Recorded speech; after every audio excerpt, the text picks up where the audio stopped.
యేసుక్రీస్తు నామంలో మీ అందరికీ శుభాలండి. అడ్వాన్స్ హ్యాపీ న్యూ ఇయర్ చెప్పను. దయచేసి పాస్టర్ గారికి అది నచ్చదని నాకు తెలిసింది. అడ్వాన్స్ హ్యాపీ క్రిస్మస్ కానీ హ్యాపీ న్యూ ఇయర్ కానీ ఆల్రెడీ ఇంకా 2 గంటల్లో రాబోతుంది, కానీ అప్పుడే చెప్పుకుందాం. బోధకులు సాక్ష్యం చెప్తారు అన్నప్పుడు కొంచెం భయం వేసిందండి. గాడ్ సర్వెంట్స్ అంటే బాగానే ఉంది ఆ పదం. బోధకులు అనేపాటికి మరి కఠినమైన తీర్పు వారు పొందుతారు తప్పు చేస్తే. వినేవారికి ఒక చెంప దెబ్బ అయితే చెప్పేవారికి 2 చెంపలు వాయిస్తాడు దేవుడు తప్పు చేస్తే.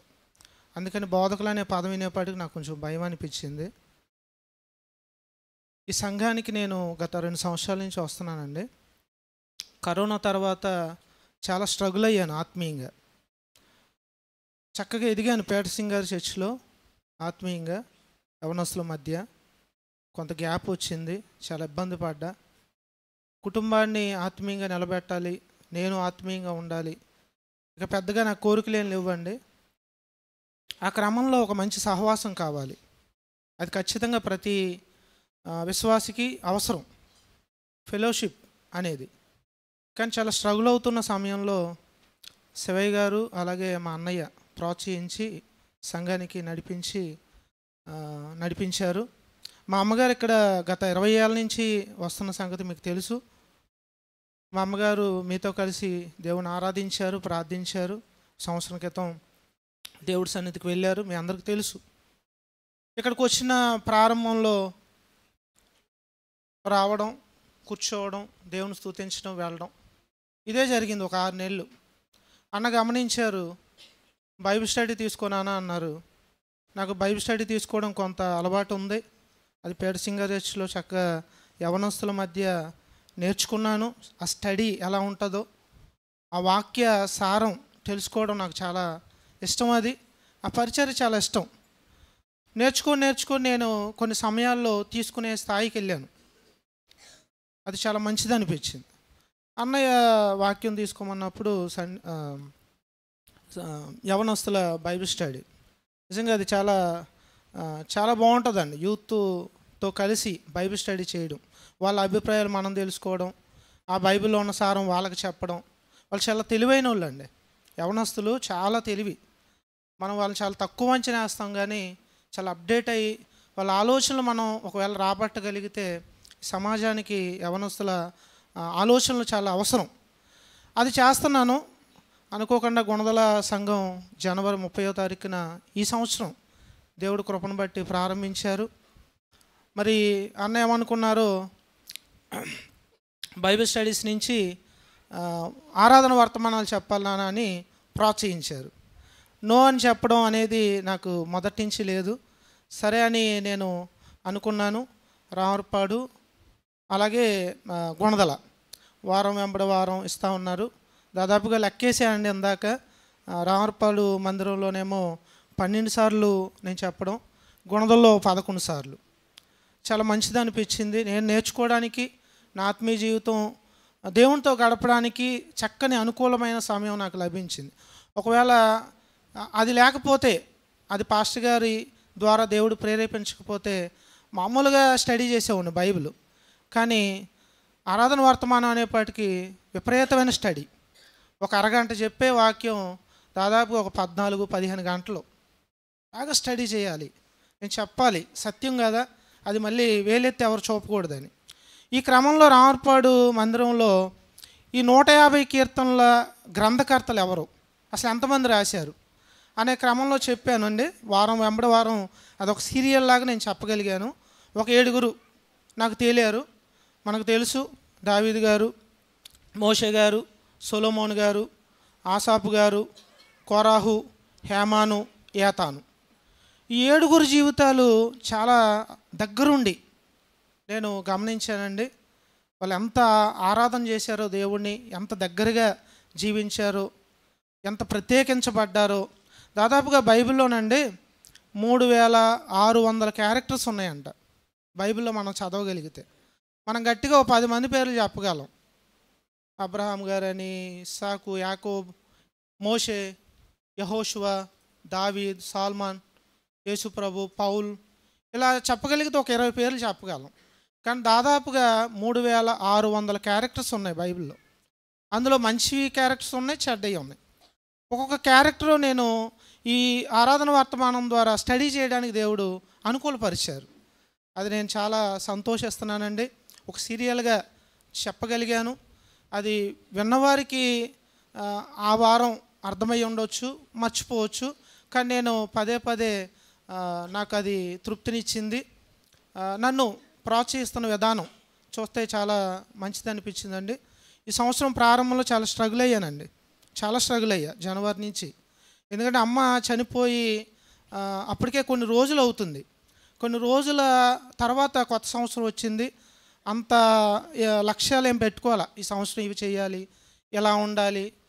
ప్రతి సంవత్సరం ఉంటాయి ఏ ఒకటి చేయాలి, ఇవి వదులుకోవాలి, వీటిలో ఇంకా మెరుగవ్వాలి. వ్యక్తిగతంగా దేవునితో గడిపే సమయం, బైబిల్ స్టడీ, ఫ్యామిలీ, అలాగే ఫెలోషిప్, అలాగే ఫ్రెండ్స్, ఇవన్నీ కొన్ని టార్గెట్స్ పెట్టుకుంటాం. కానీ ఈ సంవత్సరం పెట్టుకోవాలి. ఎందుకంటే అమ్మ చనిపోయిన బాధలో కొంత స్ట్రగుల్ అయ్యా. కానీ దేవుని మహాకృప, మీ ప్రార్థన నన్ను ఆదరించి తొందరగా నేను కోలుకోవడానికి మార్గాన్ని సుగమం చేసినాయండి. ఆ విషయంలో మీకు నేను సదా కృతజ్ఞుణ్ణి. అలాగే ఇక్కడ వచ్చినప్పుడు నేను గమనించింది ఏంటంటే, ఇక్కడ చాలా యాక్టివ్గా పనిచేసేవారు, పరిచర్య అంటే చాలా ప్రాణం ఇచ్చేవారు ఉన్నారు అని నేను గమనించానండి. మీతో పోల్చుకుంటే చాలా చాలా వెనకబడి ఉన్నా, ఆ విషయం నాకు అర్థమవుతుంది. చాలా యాక్టివ్గా, ఎనర్జీగా, అంటే రాజు ఎలాగుంటాడో రాజ్యం కూడా అలాగే ఉంటుందంట. రాజు ఎనర్జెటిక్, పాజిటివ్నెస్ ఉంటుంది కదా, ఎక్కువ నవ్వుతూ నవ్విస్తూ. అలా మీ మొఖాలు కూడా ఎవరి మొఖాలు చూసినా నవ్వుతూ ఉంటాయండి. పేడసింగర్ హెచ్లో నేను కొంత ఆ డల్నెస్ చూసా. కానీ ఇక్కడ అసలు అప్పు లేదు, మీకు అసలు కష్టాలు లేవు. అంటే మీ మొఖాలు అంత వెలిగిపోతూ ఉంటాయండి. ఎందుకో అవి ఉన్నా సరే అవి లేనట్టుగా, పౌలు గారు చెప్పినట్టుగా పెళ్ళైనోడు అవనట్టుగా ఉండాలంట. అట్లాగా లేనట్టుగా ఉండాలి.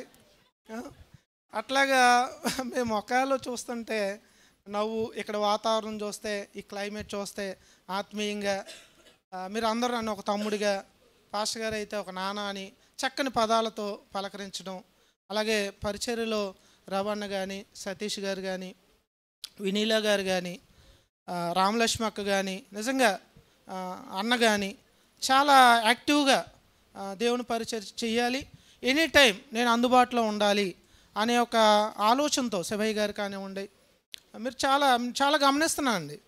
మీరు నన్ను ఎంత గమనించారో తెలియదు కానీ మిమ్మల్ని నేను గమనిస్తున్నాను. కుమారి గారు కానివ్వండి, చాలా యాక్టివ్గా ఉంటారు. బైబిల్లో నాకు నచ్చిన సందర్భాలు కూడా అయ్యే. మొత్తం 3 సందర్భాలు ఉంటాయండి బైబిల్లో. దేవుడు పిలవంగానే నో చెప్పకుండా ఎస్ నేనున్నా అనే క్యారెక్టర్లు 3 ఉన్నాయండి. ఒకటి సమూయేలు గారు బాలుడిగా ఉన్నప్పుడు దేవుడు పిలిస్తే ప్రభువా నేనున్నా అంటాడు.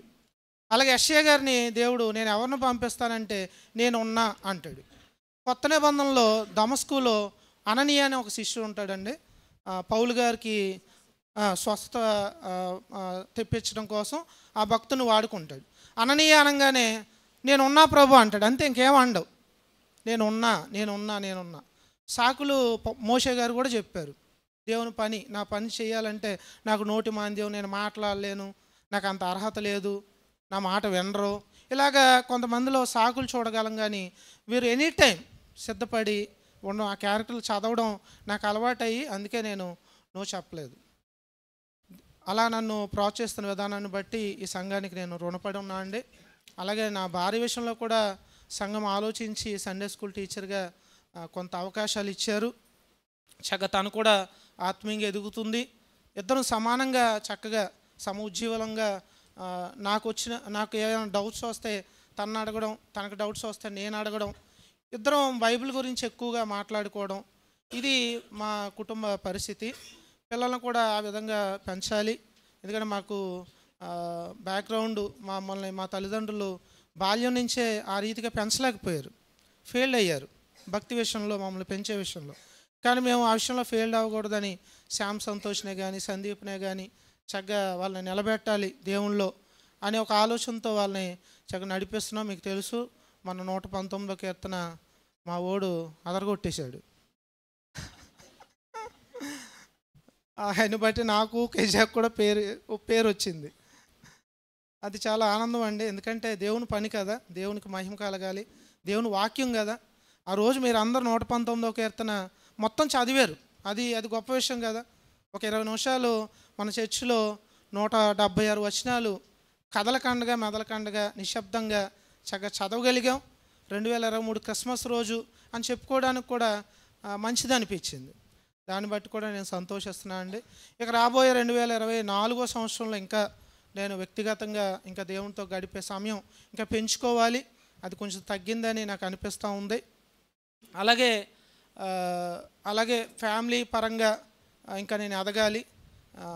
ఫ్యామిలీ ప్రేయర్స్ విషయం కానివ్వండి, ఇంకా ఇతరులకి సహాయం చేసే విషయం కానివ్వండి, ఇంకా మేము సాక్షులుగా ఉండే విషయం కానివ్వండి, మాదిరిగా ఉండే విషయం కానివ్వండి, మమ్మల్ని చూసి ఎవరో వేలెత్తి చూపకండగా మా జీవితాలు ఎప్పటికప్పుడు సరి చేసుకుంటూ ముందుకెళ్ళే విషయం కానివ్వండి, అలాగే పని విషయం కానివ్వండి. నేను టైలరింగ్ చేస్తా అండి. ఎవరైనా షూట్లు కుట్టించాలంటే నన్ను సంప్రదించండి. సాక్ష్యంలో మోడీ కోట్ అన్న వేసుకొస్తాడని అనుకున్నా. రేపు అన్న ఒక మోడీ షూట్ వేస్తారు, మీరు చూడండి. అది నేనే కుట్టా. మీకు కూడా కుట్టాలంటే నన్ను సంప్రదించండి.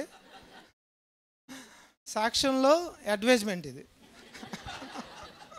ఎందుకంటే అందరికీ విజిటింగ్ కార్డు ఇవ్వలేను కదా. పెళ్ళిలో కూడా చాలామంది ఫారినర్స్ కుట్టాండి నేను షూట్లు. చాలామంది పెద్ద పెద్ద వ్యక్తులకు కుట్టా. వాళ్ళ పెళ్ళిళ్ళకి కూడా నన్ను పిలిచినప్పుడు నేను వెళ్ళాను. వాళ్ళందరిలో ఒక ప్రత్యేకత కనబడతారు. పెళ్ళికొడుకు అంటే ఒక ప్రత్యేకత.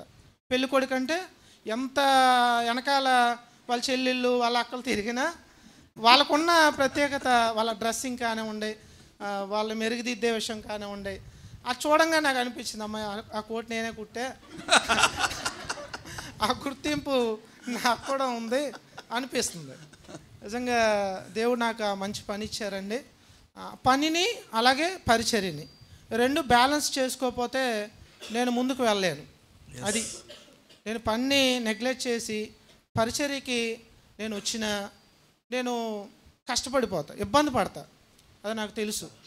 కాబట్టి దానికి ఇవ్వాల్సిన సమయం దానికి, అలాగే పరిచర్యకి ఇవ్వాల్సిన సమయం పరిచర్యకి, అట్లా ఇవ్వాలని ఒక ఆలోచన అండి. ఇది క్లుప్తంగా నా సాక్ష్యం.